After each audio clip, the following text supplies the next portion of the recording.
आपको पता है कि परमेश्वर ने आदम और हवा को बनाने से पहले स्वर्ग में सब कुछ बनाया और उसी के साथ साथ खुदा बाप ने एक वर्शिपर को भी बनाया जिसका नाम था लूसीफर। इसको हम लूसीफर कहते हैं। तो वो परमेश्वर की आराधना करता था, स्तुति करता था, उसकी तारीफ़ करता था। और जब वो चलता था, उठता बैठता था या जब अपने पैरों को हिलाता था तो उसके शरीर, उसके देह में से जिस तरीके से वो बनाया गया था उसमें से आराधना बजती थी, उसमें से आवाज़ आती थी, उसमें डफ और बांसुरी उसी में बनाए गए थे। मतलब उसके द्वारा परमेश्वर की आराधना होती थी और उसके जैसा स्वर्ग में आराधक कोई नहीं था, क्योंकि परमेश्वर ने उसको जब उस दूत को बनाया तो बहुत स्पेशल तरीके से बनाया। लेकिन एक चीज़ प्रभु कहना चाहता है, जब वो लूसीफर उस स्वर्ग में था, जब उसके मन में खड़े खड़े घमंड आया तो उसके बाद परमेश्वर ने उसको स्वर्ग से निकाल दिया और धरती पर फेंक दिया। जैसे ही वो धरती पर गिरा तो उसने प्रभु से कुछ बातें कही। क्या? वो जलने लगा, चिढ़ने लगा। किससे? परमेश्वर की रचना से। क्यों? क्योंकि परमेश्वर की आराधना करने वाला लूसीफर के सिवा उस समय कोई नहीं था। और लूसीफर ये सोचता था, लूसीफर एक शैतान है। ध्यान से सुनना इस बात को। शैतान अपने मन में ये विचार करता था कि मेरे सिवा इसकी आराधना कोई नहीं करता और मैं ही एक आराधक हूँ और इसने मुझे गिरा दिया, अब इसकी आराधना कौन करेगा। तो परमेश्वर ने अपनी आराधना के लिए, अपनी महिमा के लिए आपको और मुझे बनाया। लिखा है यशायाह में, अगर हम पढ़ते पुराने नियम में, परमेश्वर के बनाए हुए हम पात्र हैं। परमेश्वर ने हमें अपनी महिमा के लिए सृजा है और उसके बनाए हुए महिमा के बर्तन हैं। उसने हमारे अंदर अपने असीम धन को, असीम महिमा को रखा है। तो बात यह है कि आज भी परमेश्वर सच्चे आराधकों को ढूंढ रहा है बनाने के बाद भी। ये बहुत बड़ा प्रश्न है, सोचने वाली बात है। परमेश्वर ने शैतान को जवाब दिया, तू नहीं करेगा ना मेरी आराधना, कोई नहीं, मैं करोड़ों को खड़ा करूंगा। लेकिन आज फिर भी बाइबल में लिखा है, नए नियम में प्रभु कहता है कि मैं आज भी सच्चे आराधकों को ढूंढता हूँ जो आत्मा और सच्चाई से मेरी आराधना करे। क्यों? क्योंकि आज बहुत से लोग आराधना करते हैं, वो होठों से तो मेरा आदर करते हैं, होठों से तो मेरी महिमा करते हैं, लेकिन उनका मन मुझसे लगा नहीं है। उनकी मन की कुर्सी पर कोई और बैठा है, या तो चिंताएं या अभिलाषाएं या बुराइयां या किसी प्रकार के दबाव में वो फंसे पड़े हैं, या उनकी मन की कुर्सी पर उन शैतान की चालें, वो तकलीफ़ें या कुछ ना कुछ ऐसी अभिलाषाएं उन्होंने कब्जा बना रखा है कि वो खुदा जो द्वार के बाहर खड़ा हुआ खटखटाता है उसको अंदर नहीं आने देती। एक विश्वासी, एक वर्शिपर के मन की कुर्सी पर कोई और बैठा है।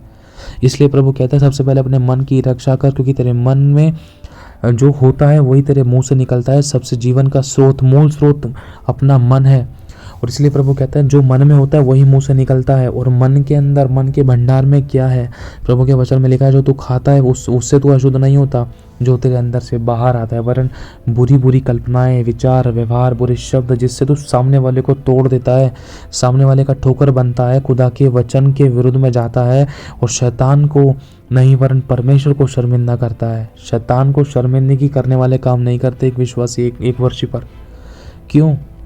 क्योंकि शैतान ने एक वर्शिपर को इस तरीके से अभिलाषाओं में, शैतान की चालों में उलझा दिया है, फंसा दिया है, टाइम वेस्ट कर दिया है, या उनको ऐसी ऐसी इच्छाएं दिखा दी हैं जिसको वो एक विश्वासी, जिसको परमेश्वर एक आराधक कहता है, उस विश्वासी को शैतान ने ऐसे ऐसे उलझावने में डाल दिया है कि वो विश्वासी चाहकर भी परमेश्वर की आत्मा और सच्चाई से आराधना नहीं कर पाता है। आराधना के समय तालियां तो बजाता है लेकिन निगाहें इधर उधर घुमाता है। आराधना के समय आंखें तो बंद कर लेता है लेकिन दुनिया की चिंताएं, परेशानियां या कुछ ऐसी शैतान की चालें करते, गंदे स्वप्न, दर्शन, विचार, व्यवहार उसके मन में चलते हैं। या फिर जोरों से आराधना प्रार्थना कर कर अगर वो आत्मा से कनेक्ट भी हो जाता है ना, तो सिर्फ वो पल भर का होता है। उसके थोड़ी देर बाद वो एक तरीके से जैसे एक गुब्बारे के अंदर छेद कर देते हैं ना, बिल्कुल उसी तरीके से एक आराधक के अंदर से वो सारी सामर्थ, सारा आज्ञा पालन, सारी भरपूरी, सारी ब्लेसिंग, सारी सामर्थ निकल जाती है। और वो छेद क्या है? पाप का, अभिलाषाओं का, बुराइयों का, गलत चुनाव का, परमेश्वर से दूर जाने का, संसार से प्रेम करने का, संसार का सदृश्य बनने का, या मनुष्य को खुश करने का वो छेद है। एक बलून के अंदर, जैसे एक बर्तन के अंदर अगर कोई छेद है ना, तो उस छेद को हमें बंद करना है। जब तक वो छेद बंद नहीं होगा तब तक हम परमेश्वर के ग्रहण योग्य आराधना या उसके ग्रहण योग्य प्रार्थना, उसके ग्रहण योग्य जीवन नहीं जी सकते हैं, या उसके महिमा का पात्र नहीं बन सकते हैं, या फिर उसका सच्चा आराधक नहीं बन सकते हैं। आज आराधना ना करने के हजार बहाने हैं, आराधना ना करने के, परमेश्वर की संगति उपस्थिति में ना जाने के हजार बहाने हैं। लेकिन जो सच्चे आराधक है ना, वो हर एक आंधी तूफानों को थाम कर, चाहे कितना भी बड़ा तूफान हो, अगर हम कहते एक आराधना हम करते हैं ना, हालात भी रोक नहीं सकते मुझे तेरी परस्तिश करने को। हम मुँह से तो गाते हैं, लेकिन जब हल्के फुल्के आंधी तूफान झरोके आते हैं ना हमारी ज़िंदगी में, तो वहीं पर हम थम जाते हैं, रुक जाते हैं आंधी तूफानों को देखकर, या तकलीफ़ों को देखकर, घटियों को देखकर, या कुछ ना कुछ कारण देते हैं आराधना ना करने के, चर्च ना जाने के, परमेश्वर की उपस्थिति में ना बैठने के, या आराधना में कई बार हम जानबूझकर नहीं बैठते, अभी आराधना चल रही है। कोई परफेक्ट नहीं है, हम सब गिरे हैं इस बातों के अंदर, लेकिन प्रभु आज इन बातों के विषय में हमें करेक्ट करना चाहता है। क्यों? क्योंकि हमारी मन की कुर्सी पर कोई और बैठा है, यीशु द्वार के बाहर खड़ा हुआ खटखटाता है। इतने सब लोगों को, अरबों खरबों लोगों को बनाने के बाद भी खुदा बाप ने हम सबको रचा है, हम सबको रचने के बाद भी, बनाने के बाद भी आज खुदा सच्चे आराधक को नहीं ढूंढ पाया है। इसलिए उसकी आंखें इस पृथ्वी पर बड़ी आशा भरी निगाहों से ढूंढ रही हैं कि कब किसको परमेश्वर एक सच्चे आराधक के रूप में पाए और परमेश्वर की खोज पूरी हो। क्या वो आप है या मैं हूँ? हमें ढूंढना है, हमें बनना है इस योग्य, क्योंकि शैतान को जब तक हम शर्मिंदा नहीं करेंगे ना, तब तक हमारा प्रभु खुश नहीं हो सकता। शैतान को शर्मिंदा करने के लिए हमें सच्ची आराधना प्रभु की करना ज़रूरी है। यीशु ने अपने कामों से, व्यवहारों से, विचारों से परमेश्वर की आराधना की है, आज्ञा पालन करके आराधना की है। यीशु मसीह ने शैतान पर जय पाई है, उसके द्वारा यीशु ने आराधना की है पिता की। यीशु ने संसार पर, अभिलाषाओं पर, बुराइयों पर, गलत काम, गलत बात, गलत विचार, गलत सोचों पर जय पाई है। उस आज्ञा पालन के द्वारा यीशु ने पिता की आराधना की है। आराधना करने का मतलब सिर्फ यही नहीं है कि मुंह से गीत गा लो। अगर मैं मुंह से कितना भी अच्छा सुरीला गीत गा लूं, परमेश्वर किसी सिंगर को नहीं ढूंढ रहा है। परमेश्वर ऐसे सच्चे आराधकों को ढूंढ रहा है जिसके अंदर खुदा का आत्मा वास करता है। परमेश्वर ऐसे सच्चे आराधकों को ढूंढ रहा है जो स्वर्ग को धरती पर उतार सके और लोगों के लिए छुटकारे का कारण बन सके, उद्धार का कारण बन सके, लोगों के पनाह पाने का कारण बन सके। मेरे भाई और बहनों, आज भी खुदा ऐसे सच्चे आराधकों को ढूंढ रहा है जो आत्मा और सच्चाई से उसकी आराधना कर सके। हम आत्मा से नहीं कर पाते। कई बार दुष्ट आत्माएं एक विश्वासी को कंट्रोल कर लेती हैं और उसको कंट्रोल करके चलाती हैं। कई बार हम सोचते हैं कि हम सब कुछ अच्छा कर रहे हैं। आजकल तो कई बार हम अपनी आराधना करवाते हैं, फ़ोन में आराधना लगा ली और कान में हम सुनते रहते हैं। हम अपनी आराधना करवाते हैं, लेकिन हमारा मुँह कई बार नहीं खुलता है। लेकिन खुदा कहता है तो अपने मुँह को खोल। ये मुंह तुझे आराधना, परमेश्वर की महिमा के लिए दिया गया है। ये सृजा गया इस तेरे ज़िंदगी में, ये मुंह तेरे जीवन में, ये मुंह किसके लिए? परमेश्वर का गुणानुवाद करने के लिए। तो मेरे भाई और बहनों, आज शैतान बार बार परमेश्वर को इस विषय में बोलता है, देख तूने इसको आराधक बनाया, उसको आराधक बनाया, देख तूने दाऊद को बनाया, देख दाऊद को मैंने व्यभिचार में गिरा दिया, इसको लालच में गिरा दिया, इसको घमंड में गिरा दिया, इसको पाप में गिरा दिया, इसको घर के चिंताओं में गिरा दिया, इसको पाप में गिरा दिया, इसको बुराई में गिरा दिया, इसको कमजोरियों में गिरा दिया, इसको अभिलाषाओं में गिरा दिया। किस आराधक को खड़ा करेगा तू? किसके द्वारा तू अपनी आराधना कराएगा? आज खुदा बाप को हम लोग शर्मिंदा करते हैं और बेचारे हमारे प्रभु की नज़र आंखें झुक जाती हैं। हमारा परमेश्वर खुलकर हमारी गवाही नहीं दे पा रहा आज। क्या आपको लगता है कि परमेश्वर आपके और मेरे बारे में अच्छी गवाही देता है कि हम सच में उसके घरानियों के जीवन जी रहे हैं? क्या सच में हम उसके घरानियों की आराधना कर रहे हैं? एक बार अपने आप से पूछ कर देखो, 2 मिनट एक बार बैठो, पूछो इस साल के अंदर क्या आपने खुदा की अच्छे से आराधना की? एक बार भी नहीं की होगी हम लोगों ने, अगर हम अपने आप को जाँचें तो। आराधना क्या, किसे कहते हैं आराधना? हमें आराधना का मतलब ही नहीं मालूम है। हमारे पास शादी पार्टी में जाना हो तो 2 घंटे पहले, 3 घंटे पहले, कई दिन पहले से तैयारियां हो जाती हैं। अगर एयरपोर्ट पे जाना हो तो 4 घंटे पहले पहुंचना पड़ता है, वहाँ 4 घंटे पहले हम पहुंचते हैं। अगर ट्रेन के लिए जाना हो तो 1 आधा घंटा, 1.5-2 घंटे पहले पहुँचे। लेकिन अब चर्च जाना और आराधना के टाइम को ही हम छोड़ देते हैं, प्रवचन के टाइम पर पहुँचे। कई बार तो वचन के लिए भी नहीं जाते, चर्च की छुट्टी कर लेते हैं। शादी पार्टी में जाना पहले से तैयारी करते हैं, सूट बूट तैयारी करते हैं, बालों की तैयारी करते हैं, बहुत कुछ करते हैं, लेकिन अपनी आत्मिक ज़िंदगी की तैयारी भी नहीं है। सच्चे आराधक बनने के लिए हम अपने आप को प्रभु के लिए नहीं दे रहे हैं। संसार की भगदड़ में दौड़े जा रहे हैं जिसके द्वारा हमें कुछ नहीं मिल सकता। लेकिन सबसे सम्मुख अपने मन की रक्षा कर, और इसी के साथ साथ सबसे बड़ा धन मनुष्य का प्राण है। जो परमेश्वर को ढूंढेगा, खोजेगा तो परमेश्वर उसको मिला करेगा। जो परमेश्वर को त्याग देगा, तो लिखा है वो भी उसको त्याग देगा, परमेश्वर भी उसे त्याग देगा। ये वचन में साफ लिखा है। तो प्रभु को हमें ढूंढना है, खोजना है, खोजने के साथ साथ एक सच्चा आराधक बनना है, ताकि हमारी आराधना के द्वारा खुदा खुश हो और शैतान शर्मिंदा हो, ताकि खुदा हमारे बारे में गवाही दे सके शैतान को। शैतान देख, मेरा बेटा वो आराधना कर रहा है, कोई बात नहीं, वो गिर गया था, वो दोबारा उठेगा, अपने वस्त्रों को झाड़ेगा, अपने बंधनों को खोलेगा, मैंने उसको अधिकार दिया। और शैतान तो उसके द्वारा कुचला जाएगा। देख, वो जोरों से आत्मा से भरकर, आज्ञा पालन करके, वचन पर चल के, नम्र और दीन बन के, सबसे प्रेम करके मेरी आराधना करेगा।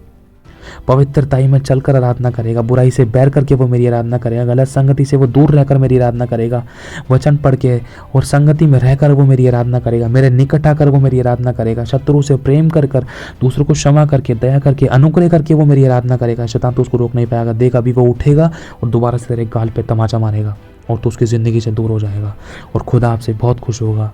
क्या ऐसा कभी हमने किया है? क्या हमने कभी सोचा पूरा स्वर्ग हमें झुक कर देखता है? हमारे सामने दो चुनाव होते हैं, एक होता है बियर बार, शादी पार्टी, बर्थडे, दूसरी तरफ हम उसी समय हमें चर्च जाना। अब हम चुनते क्या हैं? एक तरफ शैतान बोलता है ये चुन ले, चर्च आराधना प्रार्थना बाद में चल कर लियो, चर्च तो कल भी चला जाएगा, शाम को प्रार्थना में बैठ जाइयो और ऐसे कर लियो, अरे ऑनलाइन देख लियो, चर्च मत जा। लेकिन एक तरफ स्वर्ग और पूरा स्वर्ग के दूत और खुदा बाप झुक कर देखता है कि मेरे बेटे तू क्या चुनेगा? अभी चुनाव करना है, अभी नहीं तो कभी नहीं, अभी चुनाव करना है। इसलिए यहोशू के समान हमें कहना है कि मैं तो मेरे घराने से नित्य यहोवा ही की सेवा करूंगा और उसी के वचन का चुनाव करूंगा और जीवन ही को चुनूंगा, क्योंकि प्रभु ने कहा कि मैं तो चाहता हूं कि तू जीवन ही को चुन, बाकी सब कुछ तेरे पीछे आएगा। तो मेरे भाई और बहनों, आज खुदा आज भी हम सबको बनाने के बाद सच्चे आराधक को ढूंढ रहा है जो आत्मा और सच्चाई से उसकी आराधना कर सके। क्या आप वो आराधक बनेंगे? वो आपसे पूछता है। कई बार चर्चेस खाली रहते हैं, कई बार लोग हाथों हिलाते हैं, तालियां मारते हैं, अन्य भाषाएं करते हैं, ज़ोरों से, बहुत ज़ोरों से बजाया जाता है, लेकिन फिर भी खुदा द्वार के बाहर खड़ा हुआ खटखटाता है और ज़िंदगी लोगों की नहीं बदलती, इसलिए वो खुदा से दूर हो जाते हैं। छुटकारे नहीं पाते इसलिए वो दूर हो जाते हैं, बदलाव नहीं आते ज़िंदगी में इसलिए वो दूर हो जाते हैं। आराधना के द्वारा हृदय और मन तैयार होता है, जिसके द्वारा जब हम आराधना के बाद वचन सुनते हैं तो वचन हमारे हृदय की भूमि पर अधिकाई से फल लाता है। अगर हम आराधना नहीं सुनते ना, अगर हम आराधना नहीं करते, अगर हम आराधना में साथ नहीं देते, प्रभु की महिमा नहीं करते, अपने मुंह को नहीं खोलते ना, तो इसका मतलब हमारे हृदय की भूमि तैयार नहीं हुई है। और जब हम सुनते तो वचन अधिकाई से बस नहीं पाता, वचन ऊपर ही ऊपर रहता है, जिसको शैतान चिंता, परेशानी, तकलीफों, बीमारी, समस्याओं या घटियों या भेदभाव, कुड़कुड़ाहट, बुड़बुड़ाहट या फालतू के विरोध, फूट वे धर्म के कारण है ना, उन बीजों को उखाड़ देता है और वचन के बीज हमारे हृदय में जड़ नहीं पकड़ पाते, जिसके कारण हम फलवंत नहीं हो पाते। शैतान जड़ पकड़ता है, इसलिए अपने विरोधी को कमज़ोर ना समझो। मेरे भाई और बहनों, आज खुदा इच्छा रखता है, क्या मेरी बेटी तू मुझे खुश करेगी और शैतान को क्या तू शर्मिंदा करेगा? आज संसार में बहुत सारे आराधक हैं, हर कोई सोचता है कि मैं आराधक हूँ, मैं भी सोचता हूँ कि मैं भी एक आराधक हूँ, लेकिन अब हमें ये सोचना है कि क्या प्रभु मेरी आराधना, मेरा जीवन तेरे ग्रहण योग्य है?